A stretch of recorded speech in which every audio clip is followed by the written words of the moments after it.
네, 반갑습니다. 자, 오늘 눈 오는 날 특강을 위해서 오신 분들 환영하고 또 동강으로 오신 분도 환영하고 자료는 OX 자료로 들어가는데 어떻게 진행될 거냐면 이제 이 OX의 이 기출 지문을 사용해서 맞냐 틀렸냐를 활용하는데 기존에 보면 여러분들이 경찰학에서 이 OX를 너무 단순하게 처리하는 경향이 있습니다. 단순하다는 말은 뭐냐면 기계처럼 그냥 맞다 틀렸다 맞다 틀렸다 한 두서너 번 반복하면 그냥 외워지죠. 그렇게 암기하는 방법은 좋은 방법이 아닙니다. 알았죠? 이제부터 중요한 아주 핵심적인 OX 지문을 토대로 해서 내용에 대한 부분들을 좀 더 정리를 할 겁니다. 이게 더 핵심입니다. 그래서 초시생이라도 괜찮고 재시생이라도 괜찮고 삼시생이라도 괜찮고 사시생은 좀 무리죠. 그렇죠? 열심히 공부해야죠. 자, 그래서 내용 정리를 목적으로 해서 들어간다는 점을 꼭 기억하시고 그래서 한꺼번에 다 할 수는 없겠지만은 그래서 특강이 1탄, 2탄, 3탄, 4탄 쭉 이어질 겁니다. 그렇죠? 그래서 지금 할 부분은 뭐냐면 일단 여러분들이 좀 힘들어하는 부분부터 먼저 할 텐데 이 경찰학 전체에서 처음에 나오는 경찰학의 발달 다 잘 알죠. 왜 잘 알까? 앞에 이제 있으니까 자주 봤으니까 익숙해서 잘하는 겁니다. 알았죠? 그래서 순서를 조금 초월해서 실제 시험 지문도 우리 교재 순서대로 다 나오진 않습니다. 그래서 경찰학 중에서 가장 의미 있는 한 50%에 해당하는 경찰 행정이라고 불려지는 이 경찰 행정 파트, 이 파트와 또 하나는 경찰 행정법이라고 불려지는 이 파트. 이 두 파트가 사실은 요 경찰 행정은 행정학적 베이스에 들어오고 이건 행정법적 베이스에 있어서 여러분들이 쉽게 접근하기가 좀 어려울 겁니다. 그래서 특강에 맞게 요 두 파트를 이제부터 시작하겠죠. 이 두 분야만 잡아도 시험의 50%를 잡습니다. 그럼 나머지 남은 건 뭐다? 이제 경찰사, 그리고 경찰의 일반 이론들, 그리고 경찰에 전개되는 우리나라 이외 비교 경찰, 그리고 이제 강론들. 이게 50%예요. 그러니까 이 특강만 잘 보셔도 딱 두 번에 걸쳐서 들어가는 특강만 보셔도 50점은 확보하는 거죠. 그리고 더 많은 특강 들으시면 50점, 100점이네. 네, 합격입니다. 축하드립니다. 미리. 알겠죠? 자, 그래서 이러한 자료들은 네이버 카페 팩트 경찰학에 올려두고 있으니까 여기 들어오셔가지고 자료들이 있으니까 충분히 다운받을 수 있을 거고 공부한 또 질문하셔도 될 거고 자, 중요한 건 그냥 단순히 맞다 틀렸다에 해서 자꾸 양치기를 하려고 하지 마세요. 알겠죠?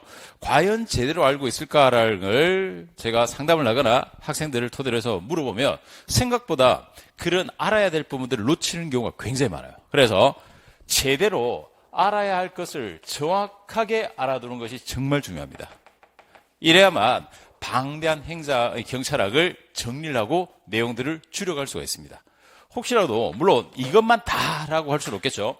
요걸 하고 나서 그 다음에 여러분에게 추천해 줄 수 있는 후속 작업으로 뭐냐면 이제 이런 걸 토대로 해서 각 영역의 중요한 지문들에 대한 정리가 좀 되고 나면 이제 좀 실전 훈련을 위해서 테스트를 해봐야 되겠죠. 그래서 나중에 요 오픈 카카오방을 만들어 둘 테니까 여기에 이제 매일매일 OX 지문을 1일 OX라고 해서 계속 올려줄 테니까 여기에 들어가서 이제 스스로가 테스트 해보시면 됩니다.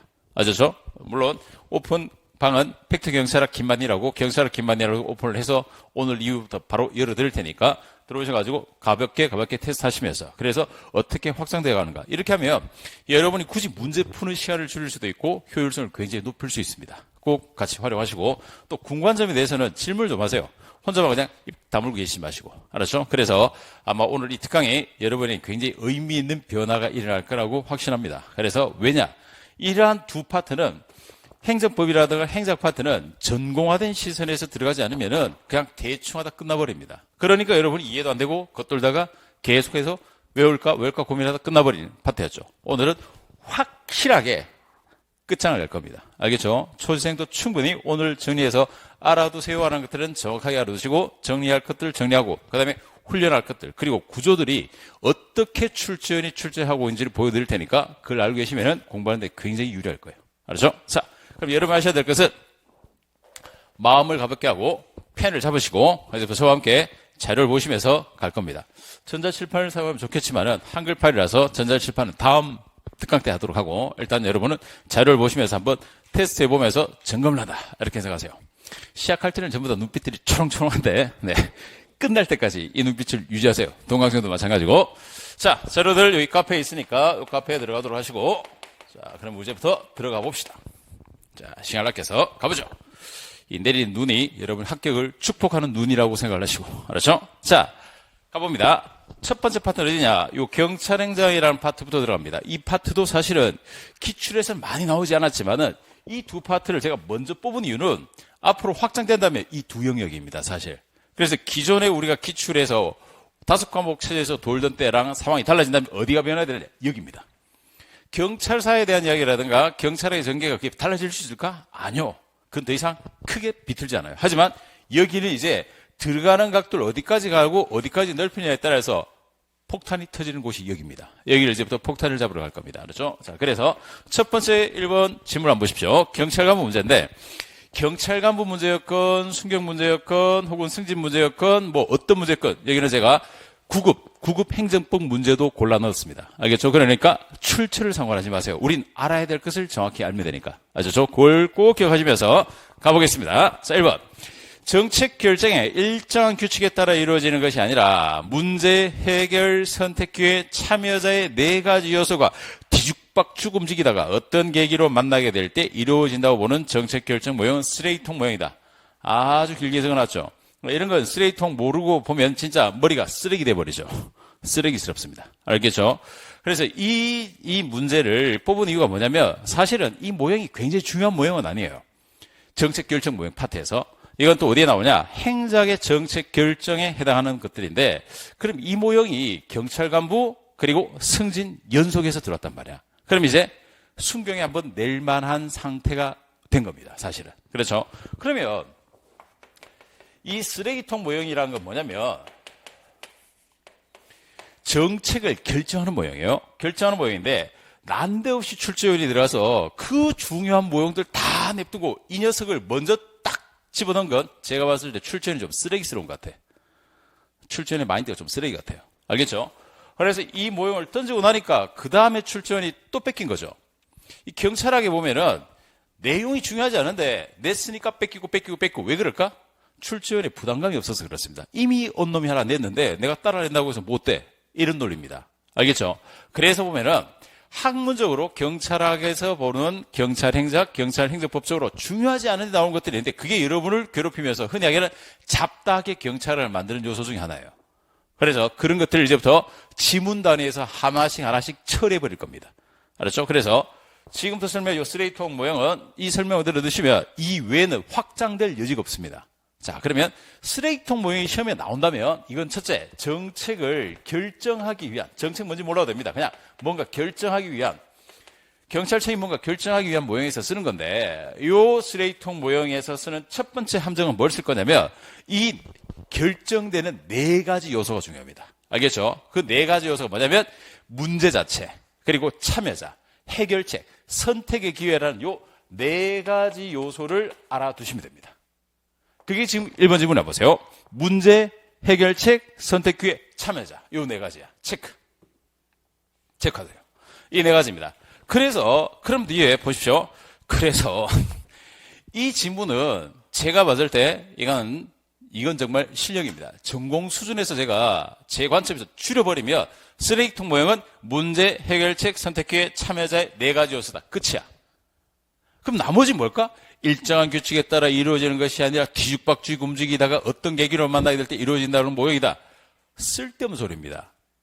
이런 말들은 여러분을 혼란에 빠뜨릴 수가 없어요. 그리고 출제원이 만약에 다른 사람이 들어갔다 하더라도 이제부터 교수진들이 출전 들어갑니다. 실무자가 아니라. 알겠죠? 그러면 저처럼 전공화된 시선을 갖고 있다고 한다면 들어갔을 때 앞뒤 어떤 수식을 쓸지는 그건 출제원 마음이야. 알겠죠? 그래서 그건 중요하지 않아. 제가 바꿔볼까요? 1번 그대로 보세요. 자, 쓰레기통 모형은 문제, 해결책, 참여자, 그리고 선택의 기획의 4가지가 결합되어서 정부의 정책 결정을, 경찰청의 정책적 결정을 고도로 순화시켜준다. 맞아, 틀려? 맞는 거예요. 포인트가 이거라고 이것만 들어가면 돼. 알겠죠? 그 외에 어떤 말들이 들어가든 여러분을 전부 다 낚기 위한 지문에 지나지 않는 거야. 그래서 쓰레기통 모형이 딱 등장하면 네 가지만 확인하세요. 그럼 뭘 외운다? 이 네 가지를 외우라고. 이걸 안 외우면 싸가지가 없어지는 거예요. 알겠죠? 싸가지 있으려면 네 가지 외우세요. 그런데 이 스트레이트 모형 연속 2번 출제가 됐다고 했죠. 그러면 진짜 이 스트레이트 모형 알고 있는 사람은 정말 내야 될 하나가 빠졌습니다. 뭘 내야 되느냐? 이거 내면 23년에 이건 대박 문제가 될 거야. 여러분은 맞추는 거예요. 알겠죠? 만약에 다음에 출제원이 경찰 행사하게 특이하게 스트레이트 모형을 냈네라고 의구심을 갖는 출제원이 아마 교수급이라면 저 정도라면 당연히 그 의구심 가질 수밖에 없습니다. 그렇다면 냈네? 나도 한번 내볼까 하면 또 냈을까? 이거 또 낼까? 아니요. 이거 장난 안 칩니다. 그럼 뭘 내냐? 다음에 숨겨놓은 지문은 뭘 건들 거냐면 이거는 제가 손가락을 걸고 장담하는데 알겠죠? 제 손가락 여기 있죠? 이겁니다. 이게 제 손가락 알겠죠? 제가 안 나오면 손가락 부러뜨려 버릴 거예요. 자, 제 손가락을 걸고 이야기한다면 다음에 낸다면 뭐가 나와야 되냐면 바로 결정 모형이라고 했죠. 이 모형이 나타낸 것은 마치 코엔 올슨이라는 미국 정치학자들이 이 모형을 소개하면서 어떻게 논문을 써놨냐면 이런 모형들이 결합되어서 나타난 것을 왜 가비스캔 말 그대로 가비스캔 스트레이트형이라고 부르는데 이 스트레이트형이라고 부르냐면 이유가 딱 하나입니다. 정책 결정이 결정자의 고도의 계산에 의해서 이루어지는 것이 아니라 우연성에 의한 결정이다. 요걸 설명하고 싶은 게 이 모형의 진짜 핵심이야. 그러니까 스트레이트형 모형을 알면 아는 사람이라면 이걸 안 낼 수가 없습니다. 근데 경찰에게 한 번 더 늘었죠. 그래서 여러분은 준비하고 계시라고. 알겠죠? 쓸데없이 이런 문제 해결책 참여자 이건 이미 지나갔습니다. 끝났어요. 그러니까 뒷북치지 말라고. 기출 지문을 보더라도 이렇게 봐야 되는 겁니다. 그러니 여러분이 그냥 나왔으니까 모르겠다 이 모양 그냥 외우자 헛짓하고 있는 거죠.